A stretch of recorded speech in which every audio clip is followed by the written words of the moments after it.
कभी सोचा है क्या हो अगर हमारे सारे पाप बस एक ब्लॉटिंग पेपर की तरह सोख लिए जाएं? सुनने में अजीब लगता है ना। पर आज हम एक ऐसे ही अनोखे आध्यात्मिक लेख को समझने वाले हैं जो आत्मा को साफ करने का ठीक यही तरीका बताता है। तो ये जो लेख है ना, ये एक बड़ा ही मजेदार कॉन्सेप्ट सामने रखता है। एक दिव्य सोख्ता कागज। अब सवाल ये उठता है कि भाई ये सोख्ता क्या है। जाहिर है ये कोई मामूली स्याही तो नहीं है, बल्कि कुछ बहुत बहुत गहरा है। तो चलिए इसी की तह तक चलते हैं। तो चलिए शुरू करते हैं बिल्कुल जड़ से। मतलब असल समस्या है क्या। देखिए, इस शिक्षा के हिसाब से हमारी सारी परेशानियों की जड़ सिर्फ एक है, और वो है हमारी आत्मा, जो समय के साथ कह सकते हैं मैली या दागदार हो गई है। और यहीं पर कहानी में एक मजेदार ट्विस्ट आता है। ये जो मैल या अशुद्धि है ना, ये हमारे शरीर की नहीं है। ये लेख साफ साफ कहता है कि पवित्र या अपवित्र तो हमारी आत्मा होती है, और जो पापों के दाग हैं वो भी उसी पर लगते हैं। अब इस अशुद्धि की जड़ क्या है? उसे कहते हैं देह अभिमान, और इसे आत्मा पर लगा सबसे पहला और सबसे गहरा दाग माना गया है। अगर इसे बिल्कुल आसान भाषा में समझें तो ये बस वो गलतफहमी है, वो भ्रम है, जब हम खुद को ये शरीर समझने लगते हैं और अपना असली स्वरूप जो कि आत्मा है उसे भूल जाते हैं। तो जब कोई इस देह अभिमान में जीता है तो होता क्या है? होता यह है कि हम सब दूसरों के नाम और रूप में ही उलझ कर रह जाते हैं, उस एक परम शक्ति को भूल जाते हैं और इंसानों की दुनिया में ही खोए रहते हैं। और इसका नतीजा, अनजाने में ही सही, हम एक दूसरे को दुख देते रहते हैं। अच्छा, तो समस्या तो समझ आ गई कि आत्मा मैली है, पर इसका हल क्या है? भाई सल्यूशन क्या है? बस यहीं पर वो अनोखा आइडिया, वो दिव्य सोख्ता कागज हमारी मदद के लिए सामने आता है। देखिए, समाधान की जो बुनियाद है ना, वो एक बहुत ही पावरफुल आइडिया पर टिकी है। वो ये कि सिर्फ एक ही पिता या कह लीजिए परम शक्ति है जो इस मैली आत्मा को फिर से पहले जैसा पवित्र बना सकती है।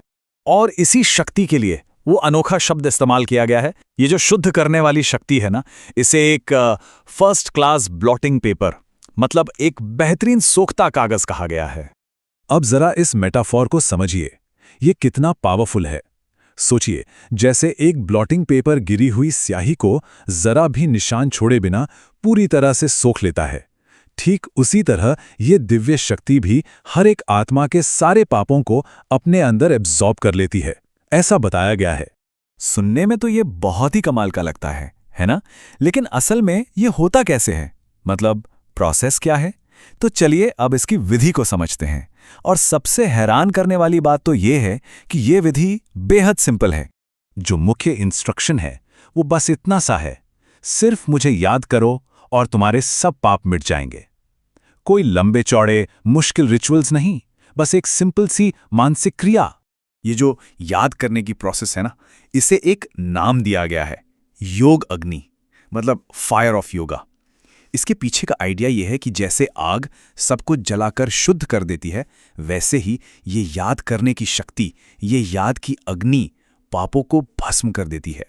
अच्छा, तो ये सब करने से आखिर होता क्या है?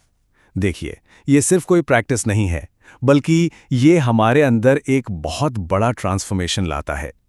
एक ऐसा बदलाव जो हमारे देखने का नजरिया, हमारा पर्सपेक्टिव पूरी तरह से बदल देता है।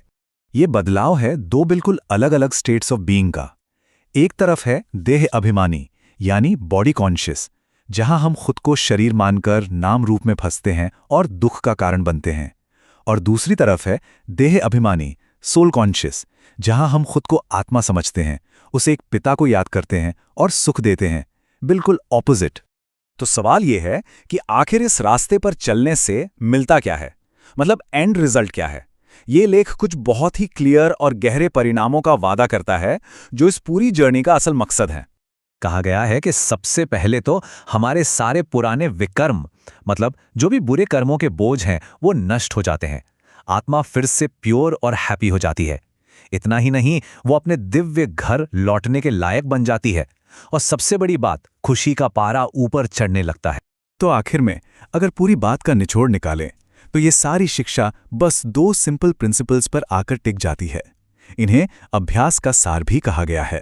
पहला, कभी किसी के दिल को दुख न दें, सबको सुख देना है। और दूसरा, पाप के दाग मिटाने के लिए देही अभिमानी बने और उस अमर ब्लॉटिंग पेपर पिता को याद करें। और देखिए, ये सिर्फ कोई फिलोसॉफिकल बातें नहीं हैं, जो सोर्स टेक्स्ट है उसमें इन आइडियाज़ को बहुत ही प्रैक्टिकल स्टेप्स में समझाया गया है ताकि जो भी इस रास्ते पे चले वो इन्हें अपनी ज़िंदगी में आसानी से अपना सके। तो आखिर में ये सारी बातचीत हमें एक बहुत बड़े सवाल पर लाकर खड़ा कर देती है। ये पूरी की पूरी फिलॉसफी इस एक बात पर टिकी है कि हम खुद को शरीर नहीं बल्कि आत्मा देखें।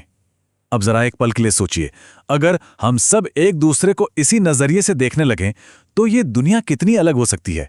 क्या कुछ बदल सकता है?